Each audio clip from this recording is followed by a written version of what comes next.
And we're back. All right. All right. Back in we go. The hell? Back The in the fort on saddle hell. again.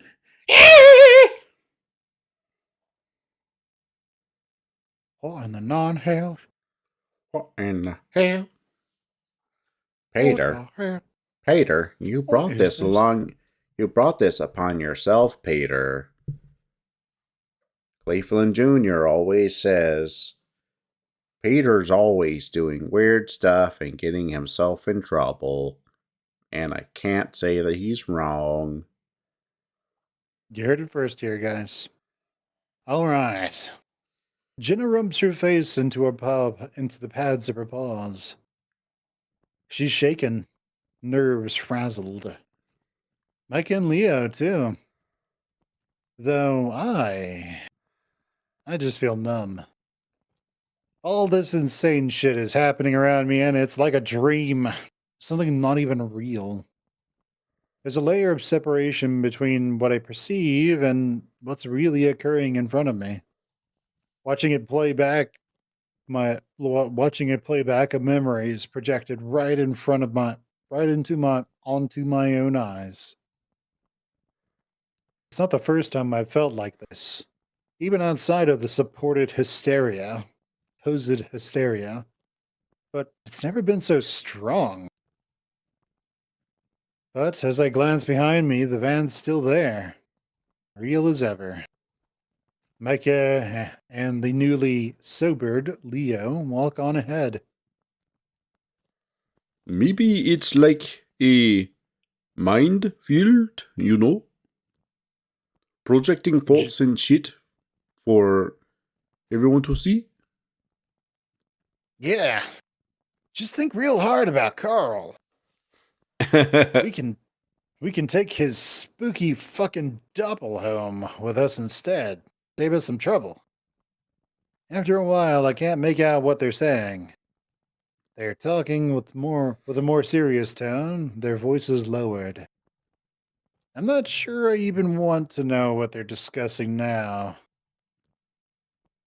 As we approach the edge of the old highway, my eyes settle upon a small mound of dirt with a carefully placed stone on the center. I'd walked down and I had walked down this stretch of Route 65 about a dozen times growing up, and have seen this before, but was never curious enough to investigate. There's something about it that's drawing my attention. Then I realize why. The dream from last night. Grave. That's the spot. I stop, the others still walking ahead.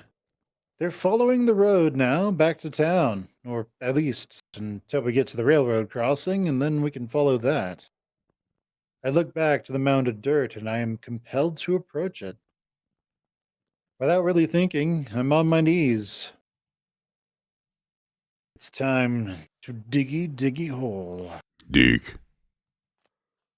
What? What? Just do it. Just Next thing I do know, it. it's like Nike. Just do it. It's like no Shia LaBeouf. Just do it. Do it. It's never gonna get dug up if you don't do Next thing I know, I'm it. scooping the tips of my paws through the packed soil, digging up dirt and tossing the clumps aside. I don't know why I'm doing this. Close my eyes, trying to snap out of it. It doesn't help, and soon there's this musty smell in the air, like the inside of an old attic. I've managed to dig about a foot down into the earth so far. The smell is only growing stronger. At about 2 feet down, something solid touches my fingertips. I keep going, dusting off dirt around whatever it is. The surface is curved and cracked in places. Pottery. Even before I get all the dirt off, I have a hunch of what it is. Two empty sockets stare up at me. I stare back. Hello. A voice plays in my head, much more profound than anything I've heard than I've heard ever heard it before.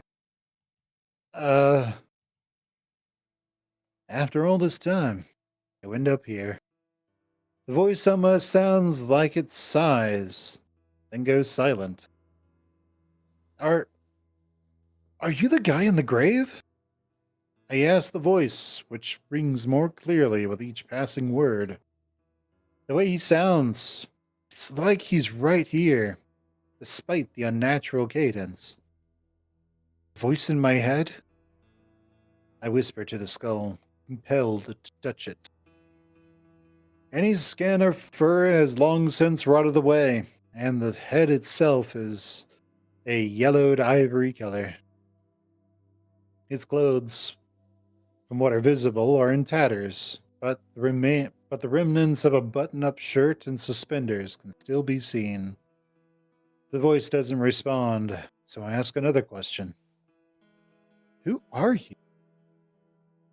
Tumbleweed rolls by along the road in front of me. The others getting further and further away. Instead of responding, I feel myself beginning to dig further down, scooping out another few mounds of dirt until some leather in a small can be seen. A hearty water, a hearty little wallet with a snake emblem pressed into the center. Flopping it open, several business cards and dollar bills practically dissolve in the exposed air, though there is a plastic ID card in the back. There's a driver's license, clearly decades old, faded with the faded ink of several stamps covering most of it. The text can be seen, and the text can be seen. What text can be seen is in that old-timey typewriter font. I wipe my thumb across the surface, wiping away the dirt and grime. Samuel Ayers, date of birth 1890. There's a little picture of an elderly, pale feline with stark, reddish-looking eyes that remind me slightly of Leo's. He looks haggard and sad. Ancient, really. Relic of another time. The man from my dreams. I should be terrified, but again, I still feel disconnected. A passive viewer who can only sometimes speak without any control. Now you know how I feel. I managed to swallow, peering into those sockets like they were looking back at me. I've never met a ghost before. I remark quietly. Not a ghost. What are you then? Another drawn-out silence. Though this time I waited out. Maybe something like that thing on the radio in the van. Just older. Changed. It's gone, but I'm still here. Clinging to you like a lifeboat in open water. We've been together for some time. Didn't see one another for a while. But you came back. They always come back. Going in circles. Together? I I don't I trail off, trying to wrap my head around what he means. What's really happening? I lean back some, feeling less resistance on my movements. I feel weird. Like I'm not really here. You've felt this way for a while now. It always happens like this over time. Here it's just a little stronger. With me. I get my gaze is pulled down to the license in my grip. Again I read the name. Samuel Ayers. He goes quiet for a moment and speaks up again with him. His voice falters, a strange conveyance of emotion, in his otherwise stilted, monotone presentation. I speak up again. There's something wrong with me. It's like I'm not doing things on my own anymore. You're not. I'm with you. You are indecisive by nature. What? How? I choose. That doesn't make any sense. Why are we connected? How do I make it all go away? He says nothing, but I can hear him rumbling, stirring. At least 15 seconds pass before the stirring turns to words. You came back to find the truth. Or that's what you told yourself. Yet you've known it all along. You just bury it over and over again. Each failing, uncomfortable moments or horror. You can't face anything. You're just like him. The man with the hat. It's always too tight. Brains splattered on fresh grass, pine needles, and a whimpering child. I don't. You are weak. You are pathetic. Watch it. Some guys like being called pathetic, especially by women. There's a pause, and again, his tone shifts. A deviation from his uniform speaking pattern. His voice sounds softer, distant. Like an echo. Oh, roll credits. Like an echo. He said the thing! He said the thing!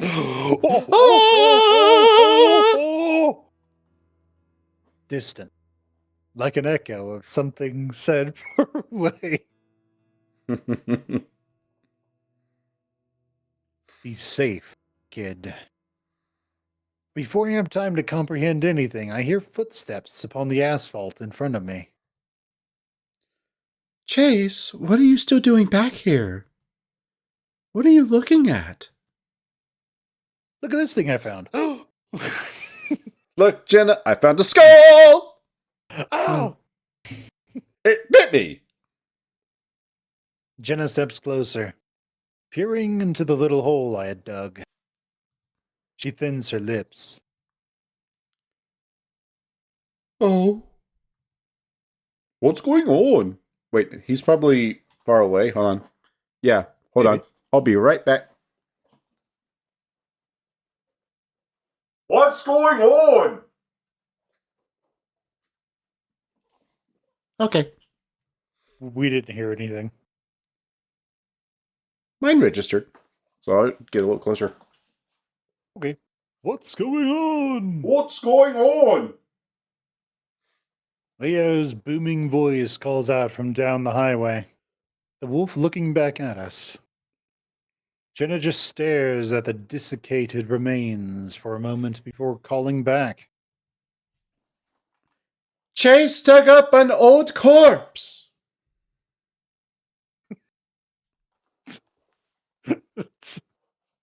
Leo's like, what the fuck? Oh, the fuck? God damn it, Chase! Jenna sighs. That kills people, Chase. That kills people.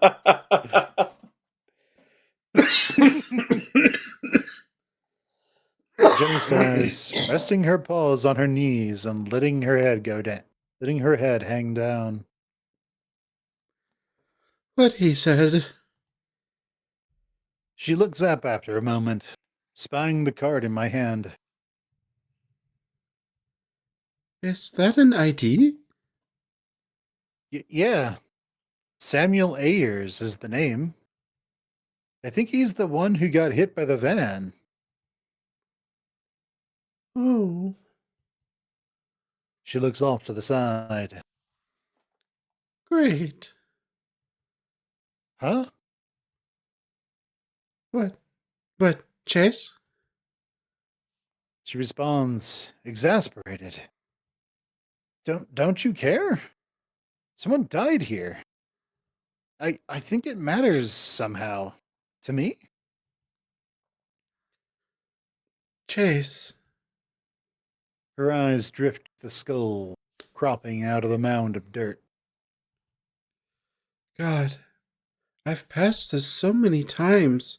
Just out here, walking, never knowing there was a person buried here. How old is this? How old is the ID card?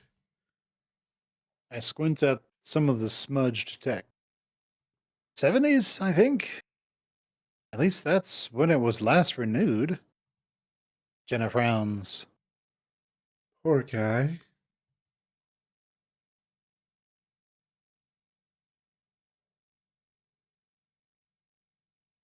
She crouches down beside me, taking the license for a moment. You should hold on to this. That's why I'm taking it. It's like an episode of Yu-Gi-Oh! Abridged. I'm going to do something and then tell you to do something you physically can't anymore. Because I'm silly. You should hold on to this so that we can give it to the proper authorities for them to handle. I wonder if anyone out there is still looking for him or even remembers who he is. Her eyes flick over the little card, settling on the picture. He looks kind of familiar too. She She puts hands she puts the ID in her back pocket. I'll keep She hands me back the ID and extends her arm to help me up. With a knot in my stomach, I take her hand and use her weight to rise up without putting too much strain on my injured leg. I think he might be in my head. The words leave my mouth more casually than I meant, and Jenna does a little double take towards me before letting go. Well, tell him I said hi. We'll deal with him in a bit. She's just like Cynthia sometimes. He says you're just like Cynthia sometimes? Jenna stares at me, then the grave, then back to me. Oh, She brings two fingers to her temple, massaging it. Chase, please don't listen to the voices in your head right now. She responds curtly as Micah arrives behind her, Leo hobbling at his side. You okay, Otter? I look at him for a long moment and answer honestly. I don't know. Same. Let's just get going, okay?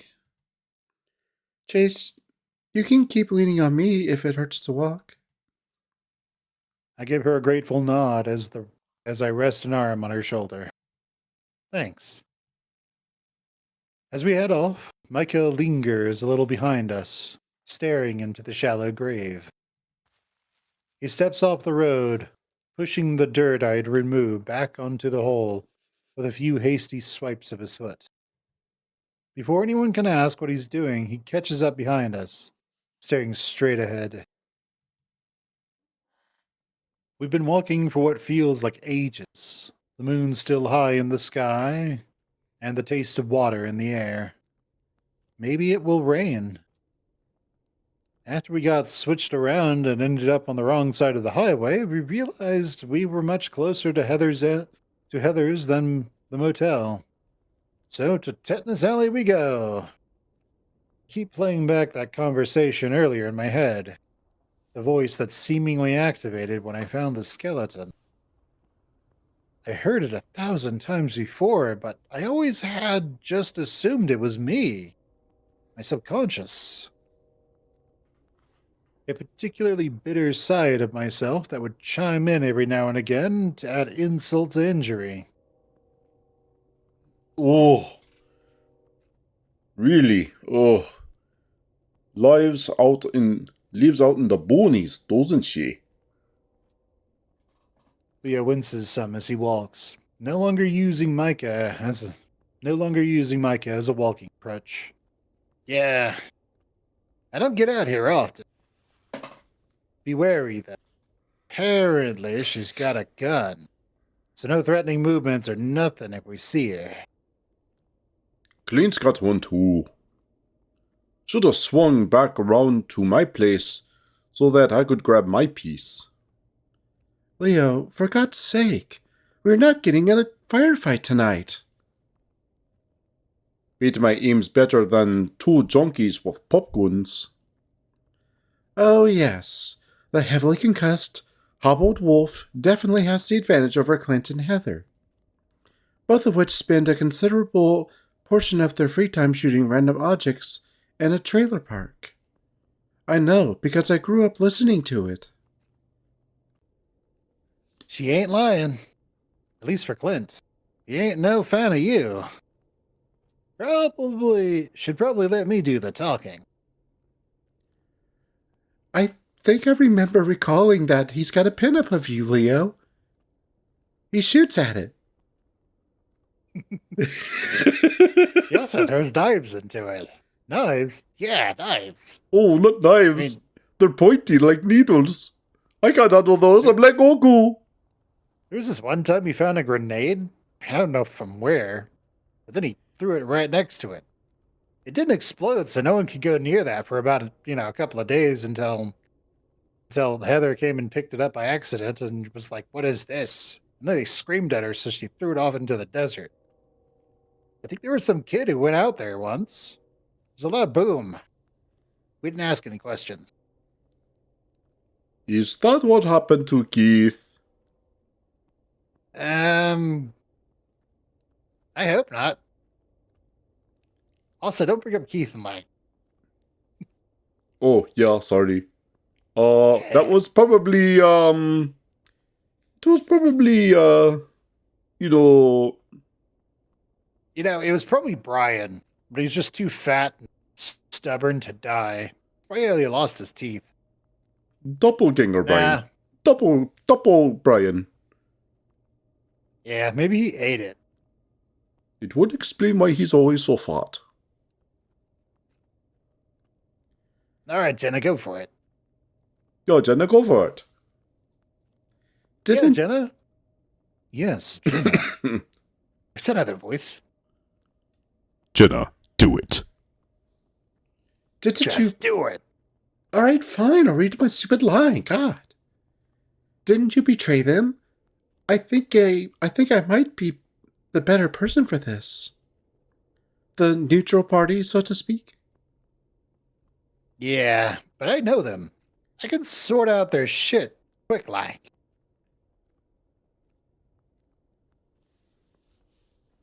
So, who do we want to trust? Do we want to trust Micah here or do we want to trust Jenna? In the past, I've trusted Jenna, I think. So, do you want to branch off and do Micah? Let's make a save, just in case they kill all of us. It is Friday the 13th, so... Well... I can't tell you it's a good end when Jenna does it, so we could go to the bad end, and we trust Micah. Nah, we'll do Jenna first. Okay. Good end first. Jeremy's her brother, and plus I think we need to, consistently, support Jenna. Yeah. To get to her good end. So, Jeremy's her brother. And Clint's Jeremy's best friend. And presumably, Heather listens to both of them. She's not really involved in any of the drama so far, so I trust her to get this taken care. I look down at Jenna, whom I'm currently leaning against. She can put her degree to work.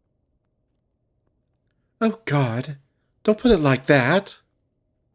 For the last time, I don't study any of that interpersonal communication business that shrinks handle. I lean more toward neuroscience anyway. I just got her brain open. So Rich Goat Rich Goat is in great hands then. Nice. Micah responds tersely, Jenna giving him quite the side eye. She still seems pretty disgusted with him and Leah for the van revelations. And the further we get away from it, I'm starting to feel myself get more and more ill at the thought. The camera. Jesus. Leo had asked if we ever wanted to film anything before we were together, but I always said no. I shut my eyes, trying not to think about it. Focus. Just gotta find Carl. A long, curvy gravel road leads halfway up the quarter-mile loop that is Jasmine Street. At this section, several mobile homes are dotted along its length, though most are empty and dilapidated. They generally serve as a squatting grounds for seasonal transients. A little pink house stands out among the rest, a big utility vehicle parked out front. Never actually been inside before. We should be careful. The front door is open. What? Jenna points and sure enough, the double doors leading into the house are cracked open. The doors themselves are strangely ornate, painted like a drawbridge with big knockers on both sides. Creeping sense of dread begins to dawn upon me. Hunker down. Let's get ready.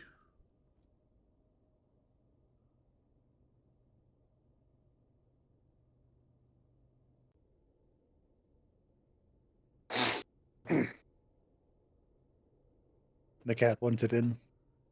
And so we do. Well, as much as I'm willing to do with my leg still feeling like it's on fire. I can even see Leo wincing as he crouches down in front of some shrubbery. A shrubbery? A shrubbery?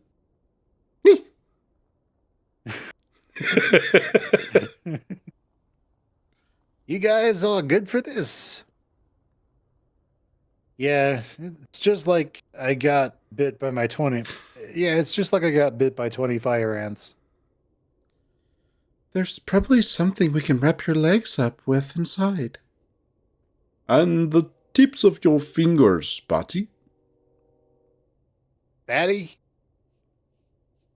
Said Bat gives Leo an incredulous look before letting out a little harumph and facing forward again. I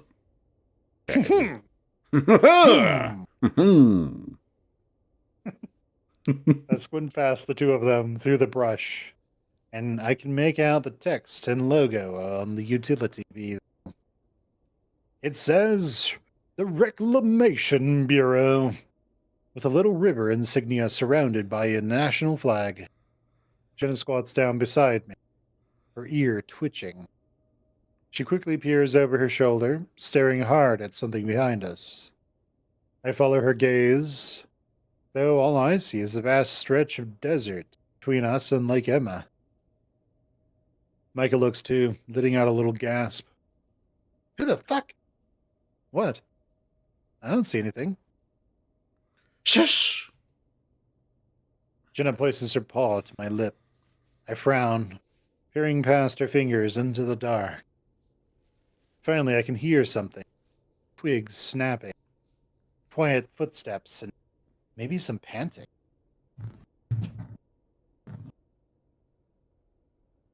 That's very natural. I think your tulpa came and knocked around your microphone.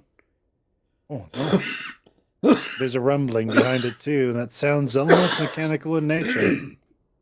At first, my first thought is the van from earlier.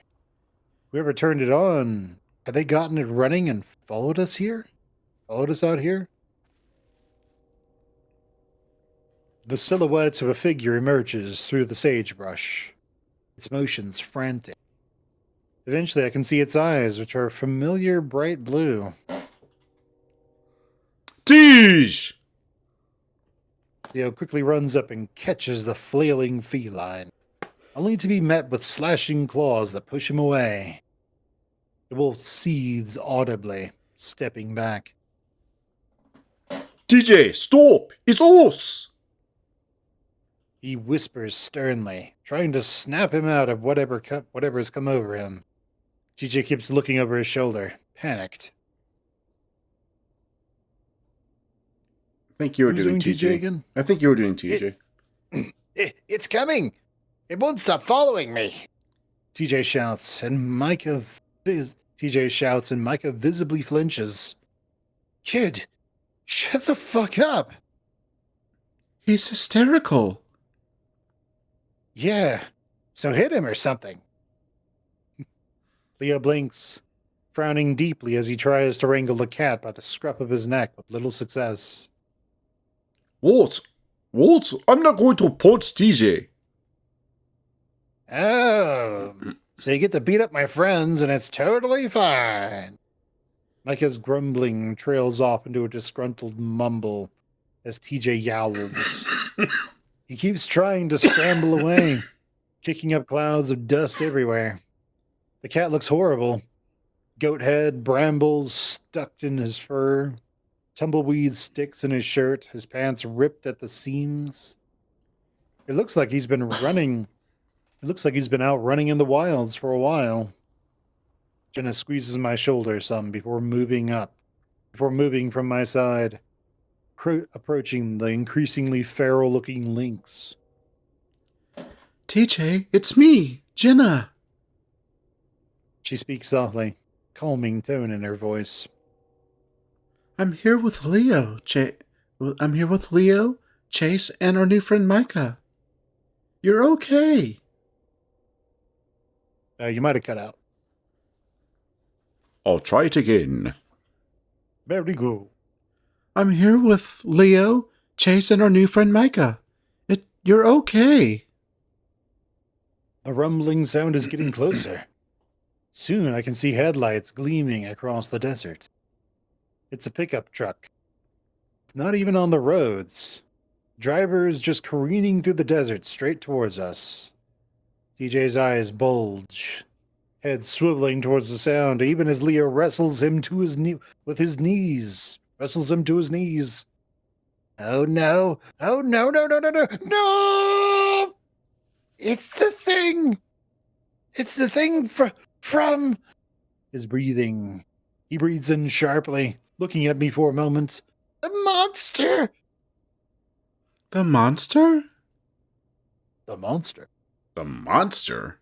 The monster? And you hear... The monster? And you hear... The monster? The monster. Jenna repeats, peering at the approaching truck. Fuck! Is that Jeremy and Clint? No. She lets out a relieved sigh. I recognize that busted grill. The vehicle begins to slow until it rolls into idle and parks about 10 meters from where we're squatting. A towering figure emerges from the inside, rifle in his hands. Fucking hell! Flynn blinks at it. Flynn blinks at us all, then shifts his attention back to TJ. Lynx is staring at him as if he is just the horror of all horror.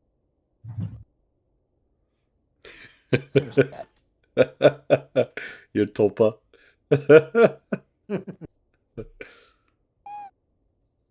Oh, that's our David. Hey, little David. Say hello to the audience, David. Come on. He did. I heard him go, hmm. Oh, there he goes. Such a good boy.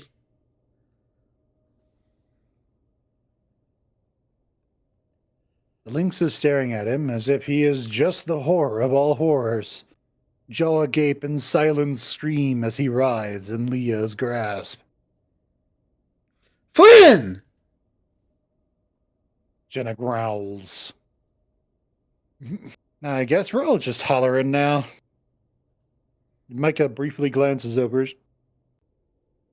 his shoulder towards the house. No movement inside. What did you do? What did I do? I sure shit would like to know. One minute we're searching for Carl. The next he's just staring at me with that crazed look in his eyes. He started crying, snotting all over the place. I've been chasing this little shit for fuck knows how long, while the whole town has fallen apart. Lost him for a bit, so I went home and grabbed my repeater. Flynn holds up his rifle. I can see it's pretty damn old-timey looking. The sort you see in old westerns, with metal that looks more brassy than iron. He shifts his gaze from TJ to the rest of us, then frowns. The fuck have you guys been up to? No one immediately speaks. To be fair, I'm not quite sure how to answer either. It would take hours to summarize everything that's happened since Flynn and TJ were around. Surviving. I rub the back of my neck. But we found Carl. You did? Flynn perks right up. The visible exhaustion he'd worn like a second skin, seeming to dissolve right off of him. Where?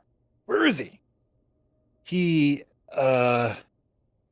I swallow, realizing how dry my throat is as I try to make the right words. Duke and my brother have him. Jenna interjects. We were briefly and unwillfully detained at Brian's. Carl was there, but Jeremy and Duke were told to take him to Heather's place. Hence... She gestures towards the pink house.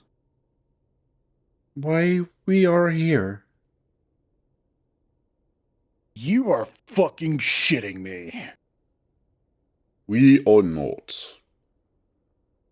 Flynn is wrought speechless, bringing his fingers to his forehead and gritting his teeth. This is so fucking nuts. He brandishes his repeater across his chest, pulling back the lever and checking the chamber with an increasing look of trepidation on his face. Let's not waste any more time, then. He slams the lever back into place, stepping forward. TJ flinches, though the Lynx looks less terrified and more confused now. Whoa there, Mayor's boy. Jeremy and Duke might be packing, and we know for sure Heather is. So, slow your roll, yeah? Hearing this information, it looks like roll slowing is the exact opposite of what Flynn wants to do. But he does stop. I'm gonna kill all those fuckers. Get Carl back. Double taps for all of them. Then I'm gonna cut their heads off just for good measure. Glancing back, he seems like he's about to snap at Leo, but spots his bloody leg and the swelling around his muzzle and forehead. His expression softens. Guys? Our attention shifts to the Lynx, cradled in Leo's arms. He was peering at us through bloodshot eyes. Dish? Leo loosens his grip on him, and the Lynx props himself up on one knee, taking stock of his surroundings as if for the first time. Hello? Jenna exchanges a look with the rest of us before speaking. Welcome back to reality. That's Hum's nasty stuff, ain't it? That Hum's nasty stuff, ain't it, kid? Clutches his ears. I don't know what you're talking about. Leo snaps his fingers a few times in front of TJ's face before waving his paw in front of him. TJ stares, flinching with a delayed reaction. Not too sure he's fully back with us just yet. Flynn swipes his hand through the air, grimacing. Okay, enough of this. Wolf Boy, what's the plan? I blink, realizing how naturally everyone defers to Leo when the going gets rough. Just like when we were kids. I don't see Jeremy or Duke's ride out front, so I assume they ain't here. We should take a look around inside, but we need to be careful. They could be back any minute. Yeah. We all begin to follow a line behind Leo, all of us pretty damn well aware our element of surprise is long gone. We're about to reach the open door when I notice that Jenna isn't with us. I glance back over my shoulder and see her staring into the underbrush. Into the underbrush back by the truck. Everyone else starts filing in before I get a chance to get everyone's attention, so I wait outside for her. I wave, trying to get her attention. Sure enough, she finally looks my way and quickly scurries her way over to me. It's amazing how silent she can be, even while running. It's one of those enviable fox traits she has. It's tough to think of any aspect of foxes that's a hindrance, actually. What's up? I look at her, trying to keep my voice down.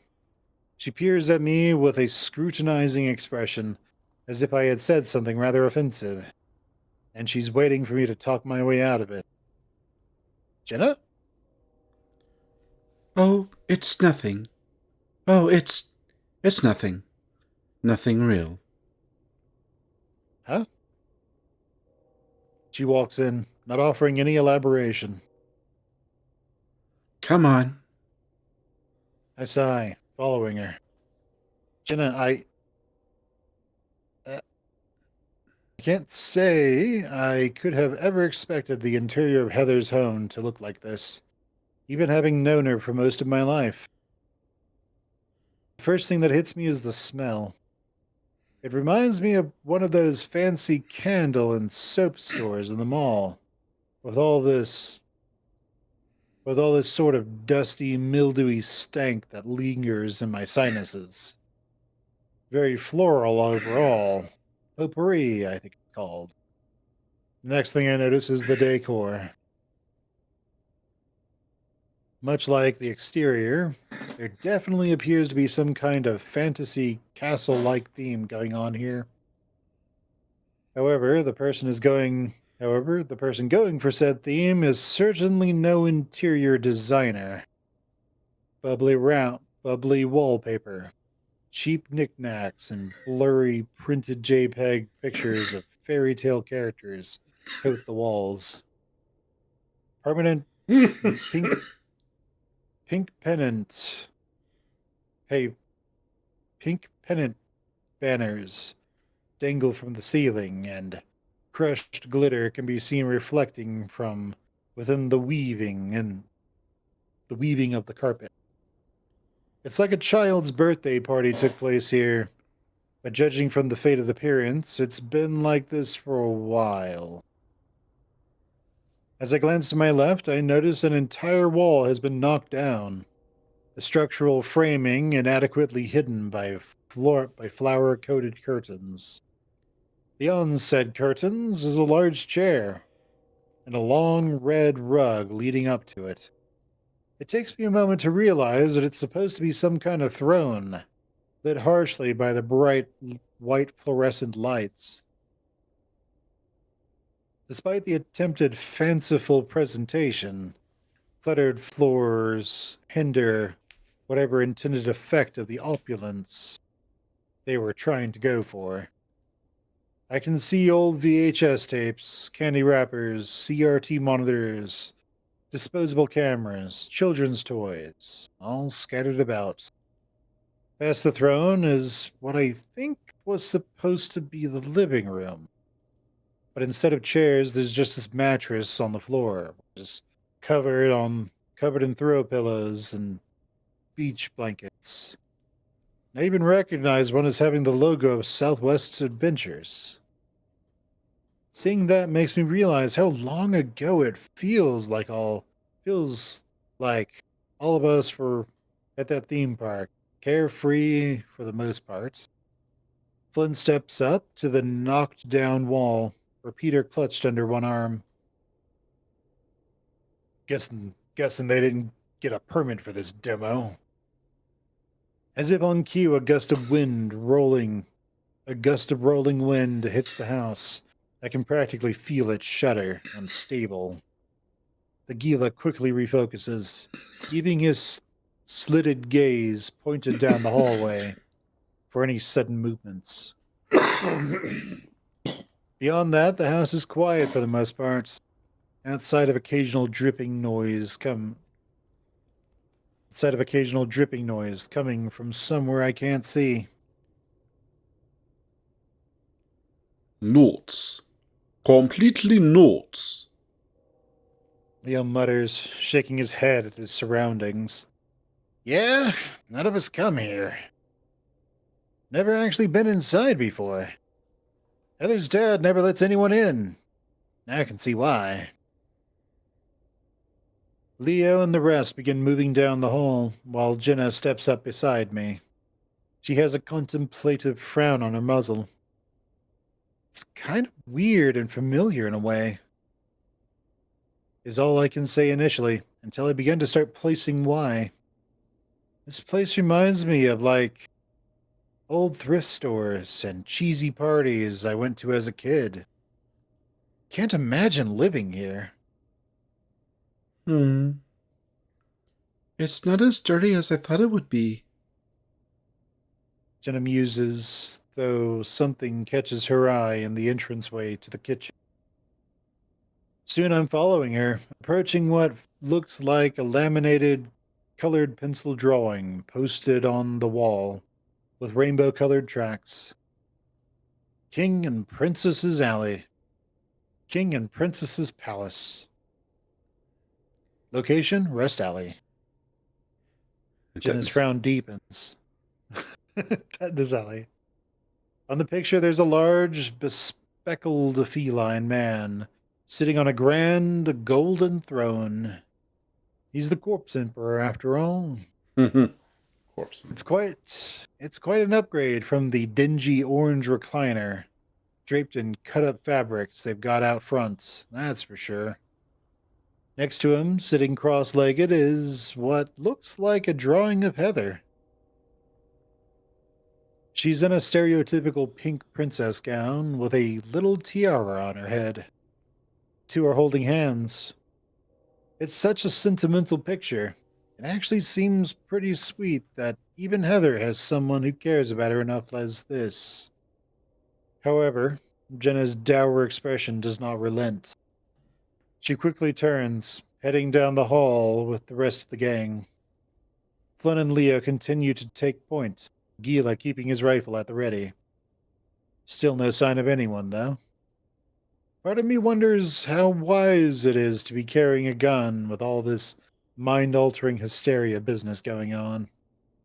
Flynn turning on any of us is pretty unfathomable. The lizard having always been all bark and no bite. Still, seeing one of my old friends brandishing a weapon, it's a weird feeling. Yeah, the world is a dangerous place, especially in Echo, during the hysteria event. Yes. Very, very scary.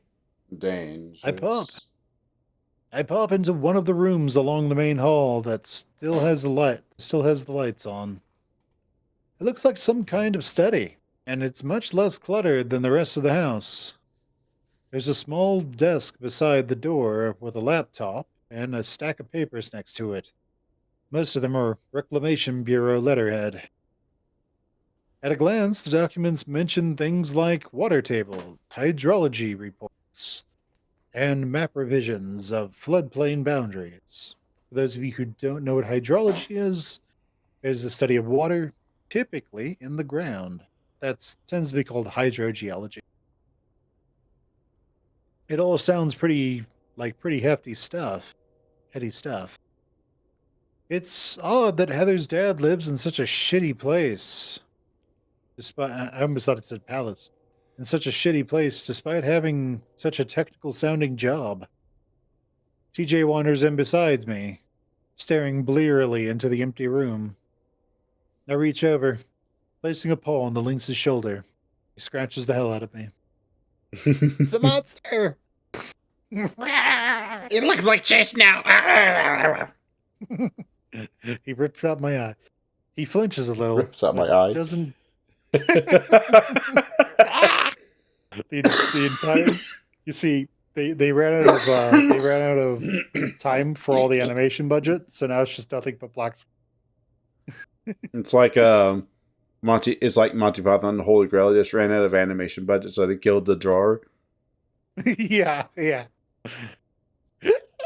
He wouldn't bother saying. He wouldn't bother writing.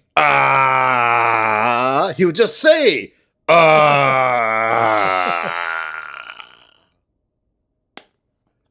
He flinches a little, but doesn't draw back. You feeling better, Deej? I ask, keeping my voice soft for his sake.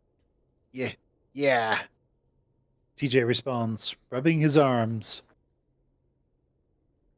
His fur looks puffier than usual, most likely the result of him being so on edge. I know we're looking for Carl, but I hope Heather's okay too. I withdraw my pad, giving him a sidelong look as I check behind a few pieces of furniture that are in here. Oh, I didn't figure you two were that close. At least not anymore. You don't have to be close to someone to be worried about them. I'm not worried. I'm not about to argue with TJ on this one. But the way he speaks makes it sound more like he's reciting something than speaking from the heart. I step back out into the main area. Down the hall, I hear the clatter of falling boxes, followed by a hushed swear from Flynn. Watch your step. Wow, Flynn's balls dropped on that one. Watch your step. Get off my ass. My adrenaline buzz is wearing off. You can relax. It doesn't look like anyone's here. What? That doesn't mean you can fucking relax. It means that Carl is still out there with those crackhead fuckfaces. I'm sure when he's dead, you'll relax plenty. Lean. I can hear the lizard spit, cutting him off. Fuck you, Leo. Jenna sighs loudly, interjecting. Flynn, you know I didn't mean it that way. Bickering continues as I realize there's still a room at the back end of the hall with the lights off. I make my way over, stepping into the doorway and peering into the blackness as I fumble around for the light switch. I find myself shielding my eyes from the glare of the unshaded light hanging from above.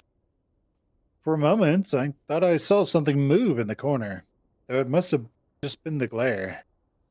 The room reminds me of the foyer. Cluttered mess with exposed drywall, electrical wiring, and damp spots all over the ceiling. There's a window to my right, and I think I can see Duke's truck parked outside. Duke mentions something about Heather taking it while we were locked up with Brian. At first, I think it's some kind of storage room, but then I notice the pink couch in the corner with a blanket, pillow, and alarm clock. There are dirty clothes piled up beside it, and judging from all the bras and panties, this must be where Duke lives. This must be where Heather sleeps. Hey, Duke, I found your room with your little flat back bras. Oh, you son of a bitch! I'm gonna kill you with my little pop gun! Yeah. There's even a little closet in the corner with crayon children's drawings posted over the door. I take a step in, and though I stop when something catches my eye. In the right-hand corner of the room, where I thought I saw something move earlier, a little green light blinks in the shadows. As I approach, I notice something pastel pink baby monitor thing with a photograph taped above it. The picture is what like a fennec fox on the outskirts of Echo, staring at, well, I'm not sure. A shooting star? The fox kind of looks like Keith. Weird. I flip over the photo and notice that there's some smudged writing on the back. Whatever it once said is utterly illegible now. I put it back and shift my focus to the monitor beneath it. It appears to be decades old, judging by the worn paint, but it's apparently still functional. For some reason I can't really explain. I pick it up and press the single circular button in the center. Crackles with a low hissing noise.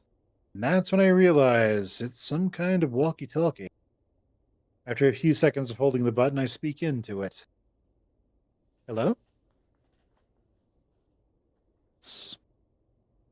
I nearly jump out of my skin at the groaning noise.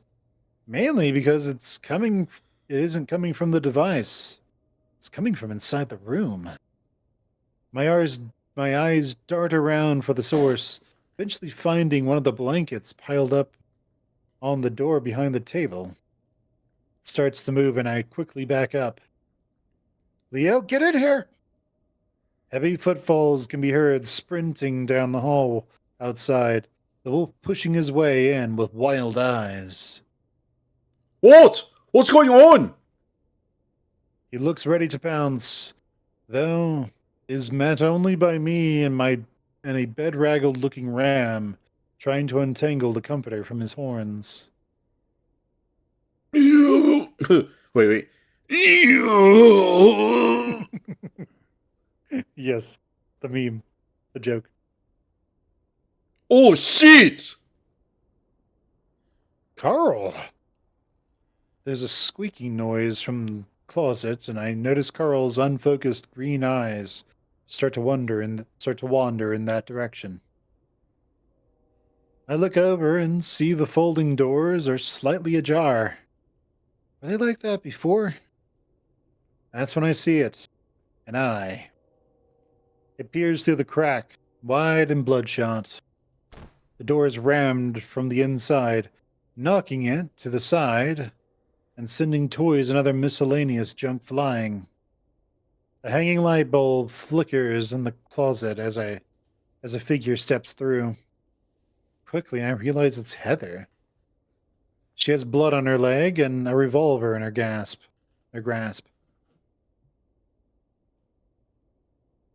I forget who was doing Heather. You were. You! Get out! Go the hell away! I quickly throw up my paws. Leo hesitates a moment, then does the same. Hey, girlie, we mean you no harm. We just need... Leo stops talking, and I'm not sure why. That is until Heather shifts out of the way, and I can see more clearly into the flickering closet. Hunched against the wall is what looks like an enormous doll. Upon further inspection, it's not a doll at all. It's a man. There's a red smear on the wall behind him. I recognize him from the drawing. Portly fellow with circular glasses. Each of the lenses shattered by bullet holes. They're just empty socket where his eyes once were. Atop his head is a little plastic crown, embedded in costume jewelry. Oh shit! Micah walks into the room, quickly recoiling at the sight of Heather and the figure in the closet. Carl huddles back down against the floor, seemingly trying to make himself look small. Jenna also steps in, her arms already raised. Heather brings up the gun and points it at her. Heather? What the fuck are you doing? It's me, Micah. I don't care. You need to go. She brings the revolver up, aiming it unsteadily at the lot of us. We all take a step back, my back now against the wall. Where the hell is Flynn?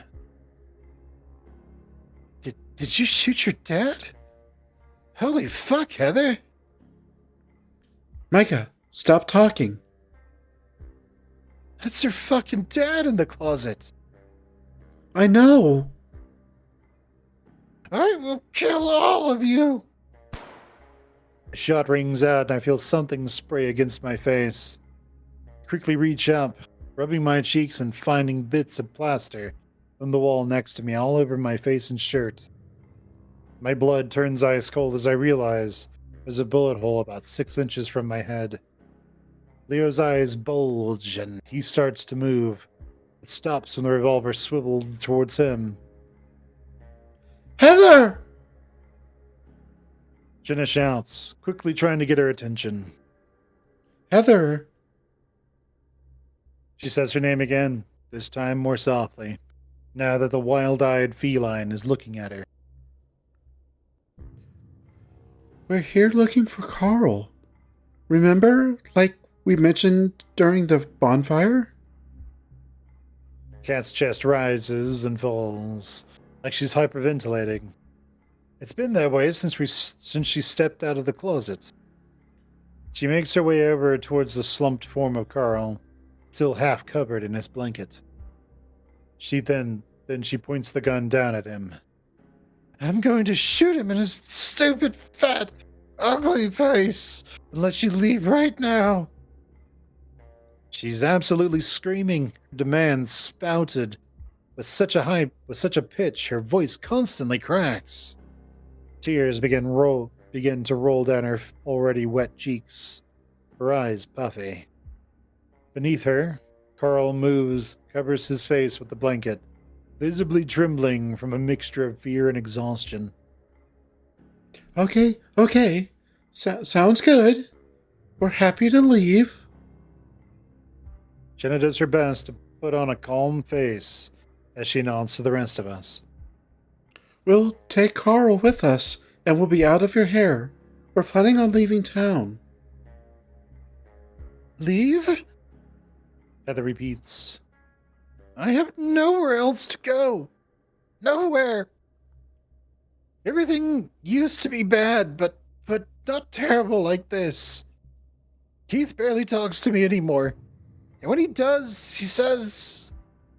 She breathes in shakily. He says the meanest things. I cover my ears and I can still hear him. Heather, Keith is gone. He can't be speaking to you. I believe what you're hearing is a side effect of the hum. She looks over at Micah, gives her a nod. Duh, stupid. I know that. Think you're so smart. Think you're so much better than we are. I know you do. Jerry told me. Jenna opens her mouth to protest, but Heather shrieks. A blubbering of spit coming from her mouth, snot running down her nose. She begins to press her finger closer to the trigger. Carl, get... Jenna places a paw on Leo's chest, trying to hold him back as Heather's chest heaves. She looks like she's dry heaving, trying to throw up, an immensely sick feeling within her that will not leave. I can barely hear anything anymore. The ringing is so loud. It's just sounds like him. He won't stop. Heather flails in the direction of the shadowy figure in the closet. Even though the man in the closet is very much dead, he's propped up in a way that makes it look like he's watching Heather pace around the room, his dark sockets following her while her back is turned. She seems afraid to look at him. Feline closes her eyes for a moment. I can tell Leo is weighing his chances of whether he can tackle her to the ground before she can get a shot off. Before he can move, they open again.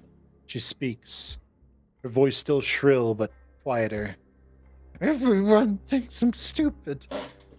That I'll never do anything but rot away like everyone else. And it has nothing to do with what Duke or Brian or Jeremy or Clint or anyone thinks will fix things. This whole town is so shit. No argument there. Micah mumbles, wide-eyed. Micah! And it's not your fault. They're wrong. I don't even really know you. Points the pistol at me. It's like my heart crawls up to my throat, my whole body rigid with fear. This town is evil. And I'm gonna stop it. I'm gonna do something with my life for once. And I'm not gonna be some plaything. She seems to be speaking directly to Jenna now. It's what Kate told me all the time before you went away for a while.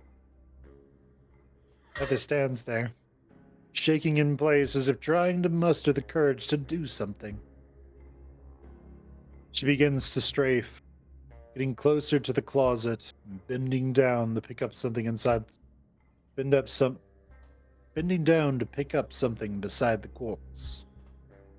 It's a bloody folder with a little booklet stapled to the front. I recognize the emblem on the cover, the Reclamation Bureau.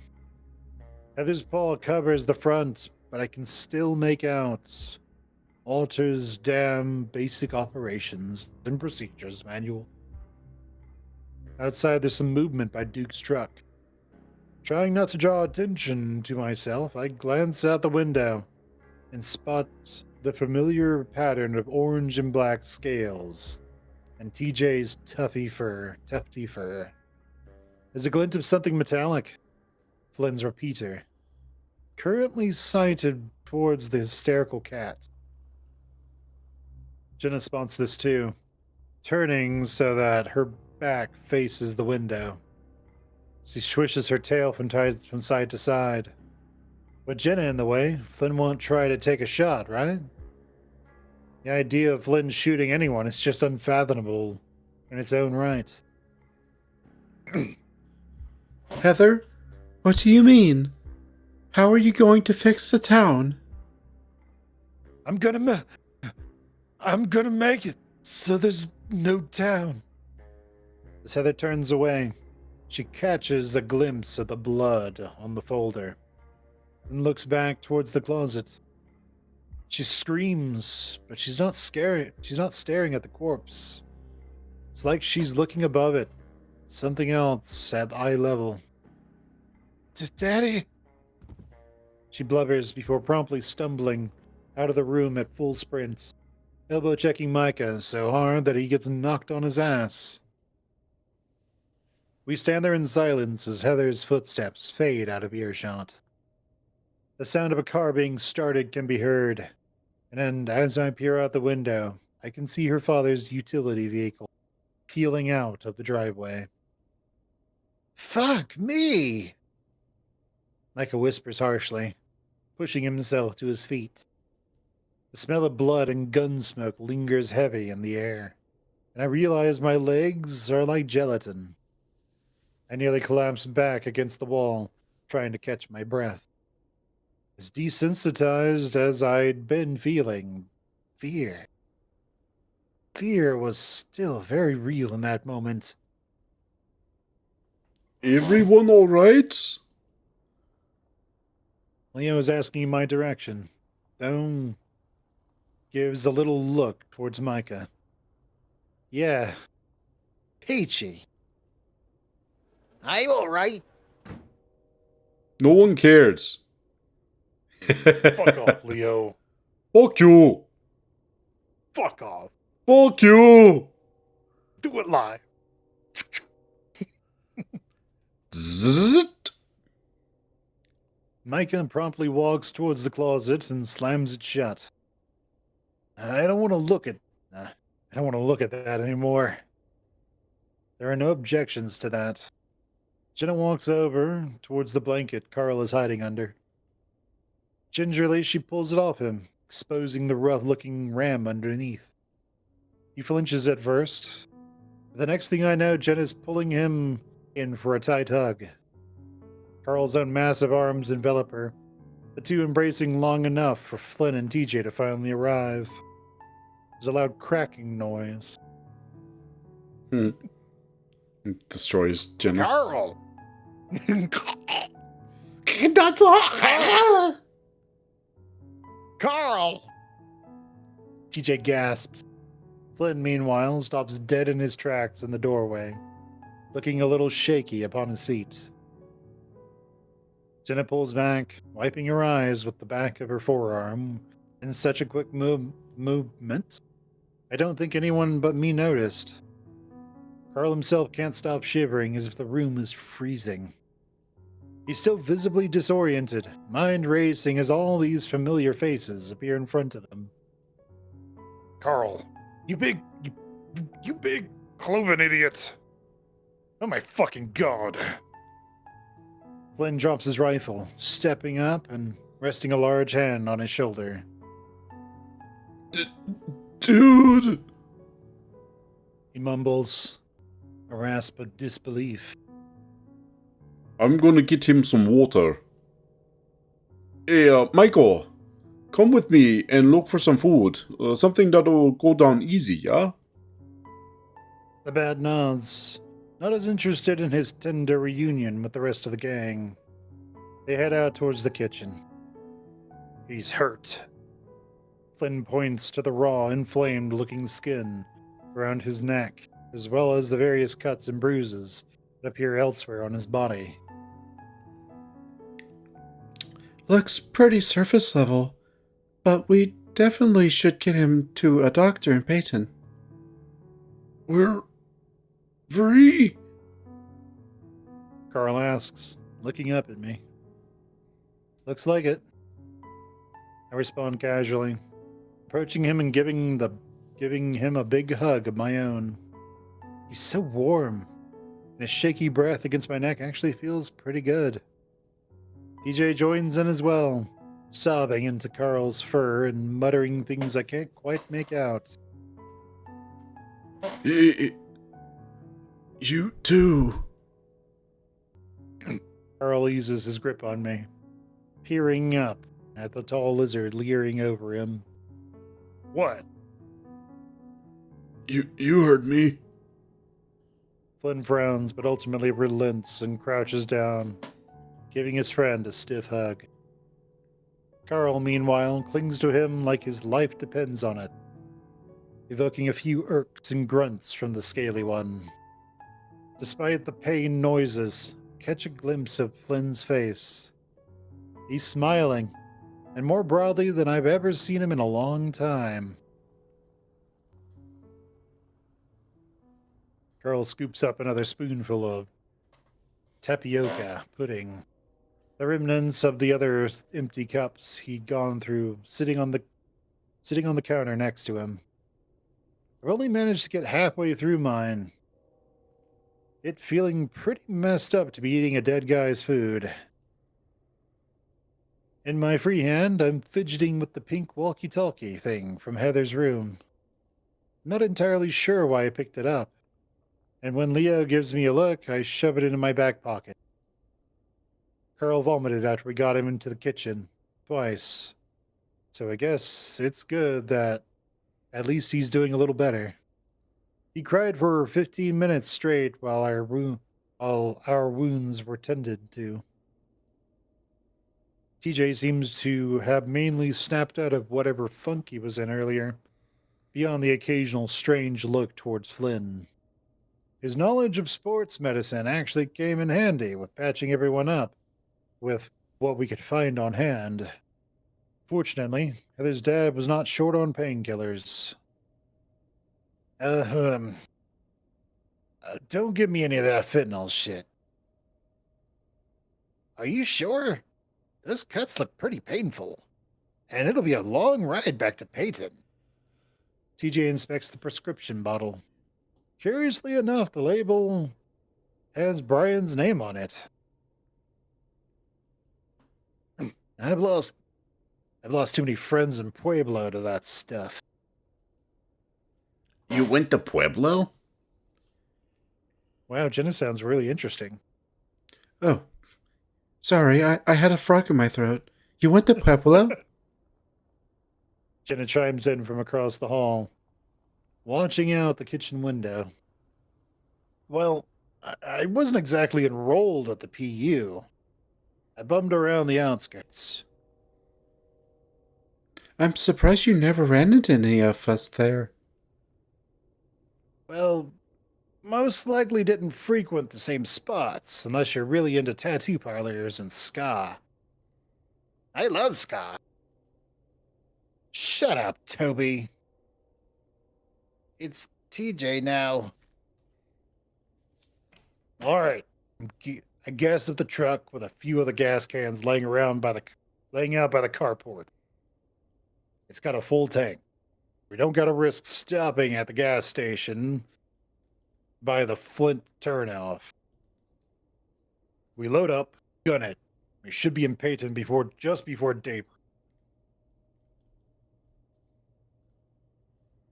Sounds like a good plan. Doesn't. I clutch my forehead, the voice from earlier ringing between my ears. After everything had settled down, I honestly hadn't expected to hear it again.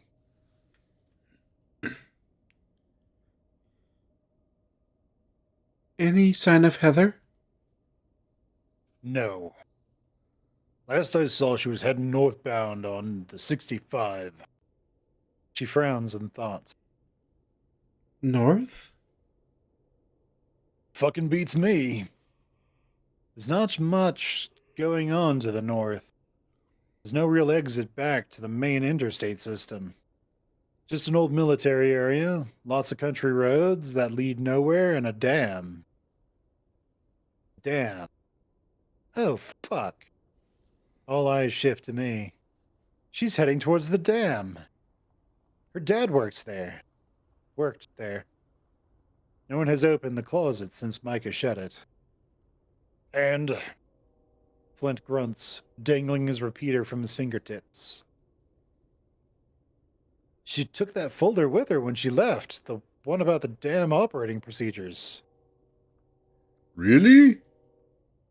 I didn't get a clear look at what she was holding. Yeah, I'm telling the truth here. I believe you. Flynn squints his eyes some. Are you saying Heather is gonna fuck with the dam? I mean, what else could she be doing? We all heard her speech, right? Yeah, she was screaming it. That bitch can barely operate a doorknob. You think she can figure out how to open a floodgate that size? Micah pulls out a beer from the fridge, sipping on it gingerly before speaking. I'm pretty sure I remember her dad brought her up there to work a lot when we were growing up. She hated it. He disappears back into the kitchen. For someone who has experienced the things we have this evening, he seems oddly composed. But it makes me wonder what kind of shit he's seen before all this. I think back to some of my preliminary research I did for my project. And by preliminary research, I mean looking at the county's website's historical section for 30 minutes. I'm a journalist. Yeah. One of the things that jumped out to me was how big Lake Emma used to be. Over twice the size it is now. Most of the lakes in this part of the state are man-made. This one is natural. Ancient. Ancient. The settler, I know. The settlers just shrunk it down, siphoning away water from the iceberg lettuce and cotton field for the iceberg lettuce and cotton fields to the east, past the mountains. Alright, let's load up, everyone. Leo changes the topic. Him and Flynn heading to the door. Wait. Hmm? Jenna steps over beside me, seemingly in deep thought before regarding everyone else. So, we know what Heather's plan is. And you all still intend to leave? Yes. Fuck this. Yes, fuck that bitch. Leo responds promptly. No way she can manage what she's planning. We got to get Carl and the rest of you we got to get Carl and the rest of you lots of medical attention. You sure about that? She's got her dad's keys, the codes, the guidebook, and presumably she's pretty keen. She's got a pretty keen knowledge of how this shit all works already. I mean, shit. I want to get out of here, but the poor fuckers who are still here better know how to swim. Do you think Echo would flood? Micah shrugs. Jenna presses the fingertips to her forehead, exhaling. I truly hate to say it, but we should go after her. What? No way. Absolutely the fuck not. There ain't no goddamn way you're making me drive the opposite direction of ending this whole nightmare of an evening. Jenna turns, giving him a look. Fuck you. So, Yeah, you want to end it here? yeah, let's go ahead and end it here with, fuck you. Fuck. Fuck Damn it. you and your face. You fucks. God damn it, Jenna. Making me do all this shit I don't want to do just because you look at me. Fuck. You looked at me, and I looked at you, and you looked at me, You look at me. and I looked at you. And you asked, what did you need again? I said a burger. All right. All right, All heading over to stream ended. I will catch you all later. All right. Good night, everybody. Good night. Bye, everyone. Bye.